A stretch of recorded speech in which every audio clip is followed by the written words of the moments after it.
नमस्कार, मैं डॉक्टर सीमा Sharma SS Sanskrit classes में आपका स्वागत करती हूँ।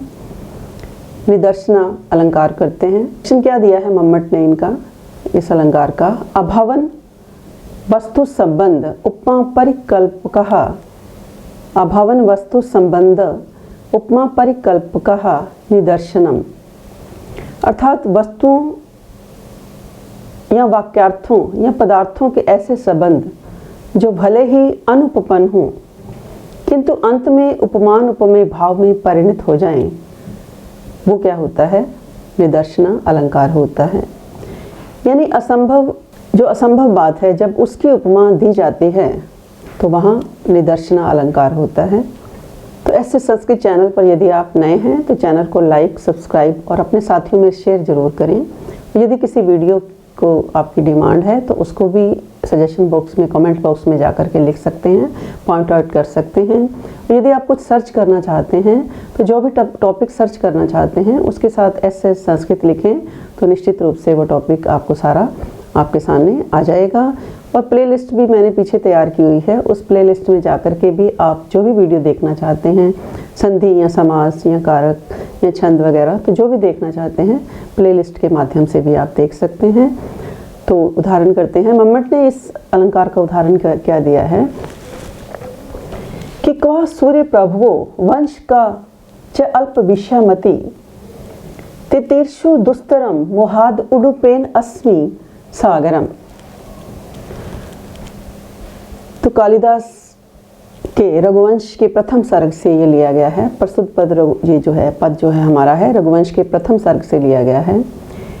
कालिदास मानो रघुवंश का वर्णन कर सकने में अपनी असमर्थता का परिचय देते हुए क्या कहते हैं, यानी इस श्लोक के माध्यम से कालिदास अपनी जो कि मैं रघुवंश लिखने में असमर्थ हूँ, इस प्रकार अपनी असमर्थता का परिचय देते हुए क्या कहते हैं कि कहाँ तो ऐसा वंश, क सूर्य प्रभुवो वंश, कि कहाँ तो इस प्रकार का वंश, यानी कहाँ तो ऐसा वंश जिसको सूर्य ने जन्म दिया है, और कहाँ अल्प बुद्धि वाला, मैं बहुत थोड़े विषयों को ग्रहण करने वाला, कहाँ मैं अल्प बुद्धि वाला।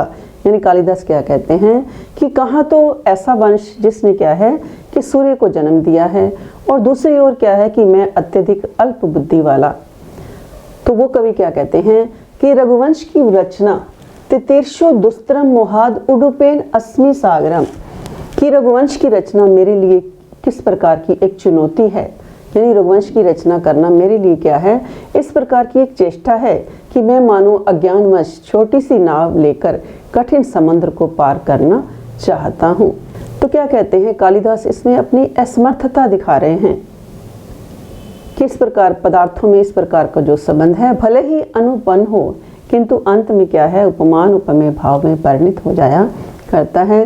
ये ऐसा वंश जिसको सूर्य ने जन्म दिया है, और कहाँ मैं, मेरी बुद्धि, मेरी अल्पमति की मैं इसको वर्णन करना की कोशिश कर रहा हूँ। तो कवि क्या कहता है, रघुवंश की रचना मेरे लिए इस प्रकार की चेष्टा है कि मानो अज्ञानवश छोटी सी नाव से मैं को लेकर के कठिन समुद्र को पार करना चाहता हूँ। यानी यहाँ जो हमारा पहला जो है पूर्वार्ध का अर्थ है कि मेरी अल्प विषय वाली जो बुद्धि है उससे रघुवंश का वर्णन मैं नहीं कर सकता हूँ। उत्तरार्ध का अर्थ है कि मैं छोटी नाव से सागर पार करना चाहता हूँ। दोनों वाक्य क्या हैं? असंबद्ध हैं। दोनों वाक्य यहाँ पर क्या हैं? असंबद्ध हैं। परंतु इस प्रकार यहाँ पर इन असंबद्ध वाक्यों से उपमान उपमेय भाव अंततः प्रतीत होता है। अर्थात वाक्यों की योजना के लिए उपमा की कल्पना यहाँ पर की गई है, अतः यहाँ क्या है? निदर्शना अलंकार है। तो यहाँ पर पूर्वार्ध का अर्थ है कि मेरी अल्प बुद्धि जो है इस प्रकार रघुवंश का वर्णन नहीं कर सकती, और उत्तरार्ध का अर्थ है कि छोटी नाव से सागर पार करना मैं चाहता हूँ। तो यहाँ दोनों वाक्य क्या हैं? आपस में असंबद्ध हैं, और इनकी जो असंबद्ध अर्थता के लिए उपमा की कल्पना कर ली जाती है कि छोटी नाव द्वारा सागर संतरण के समय मेरी तुच्छ बुद्धि जो है रघुवंश का वर्णन करने में क्या है? असंभव है।